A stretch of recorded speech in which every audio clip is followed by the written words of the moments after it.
today's video, I'm going to show you how to put trimmer line into your Echo SpeedFeed head. It's quick, easy, very simple. What you're going to do is get you about 15-20 feet of trimmer line. I usually just stretch my arms out and measure 1, 2, 3. Then you're going to take the trimmer with the arrows.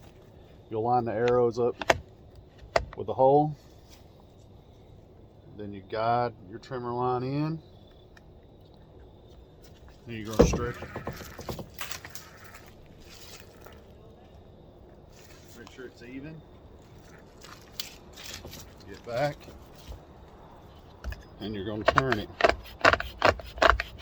Shouldn't take you about 15, 20, 30 seconds.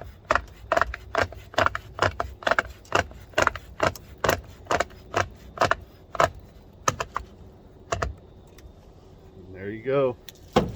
Thanks for watching. And that's how you put your trimmer line into your Echo SpeedFeed head.